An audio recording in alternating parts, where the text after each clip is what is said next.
নমস্কার। আজ 15ই আগস্ট ভারতের স্বাধীনতা দিবস। 1947 সালে আজকের দিনে ইংরেজদের গোলামির অবসান ঘটিয়ে আমাদের দেশ স্বাধীনতা লাভ করে। 1757 সালে পলাশীর প্রান্তরে বাংলার নবাব সিরাজউদ্দৌলার পরাজয়ের সাথে সাথে সারা ভারতের স্বাধীনতার সূর্য অস্তমিত হয়। এরপর দীর্ঘ 200 বছর ইংরেজদের বিরুদ্ধে যুদ্ধ করে আমাদের দেশ স্বাধীন হয়। স্বাধীনতার লড়াই সহজ ছিল না।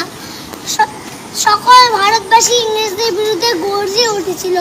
গান্ধীজির নেতৃত্বে জাতীয় কংগ্রেসের অহিংস আন্দোলন তার মধ্যে অন্যতম ছিল। গান্ধীজি ডান্ডি অভিযান করেছিলেন লবণ আইন ভঙ্গ করার জন্য। এছাড়া অসহযোগ আন্দোলন ভারতবাসী ইংরেজদের বিরুদ্ধে গর্জে ওঠে। এছাড়াও ইংরেজের সমস্ত সরকারি পদ থেকে পদত্যাগ করেন। গান্ধীজি ডাক দিয়েছিলেন ইংরেজ ভারত ছাড়ো। আরেঙ্গে আমারেঙ্গে ধ্বনির মাধ্যমে ভারতবাসীকে উদ্বুদ্ধ করেছিল। একদিকে ভারতীয় বিপ্লবীদের চরমপন্থী আন্দোলন ইংরেজদেরকে ভারত ছেড়ে যেতে বাধ্য করেছিল।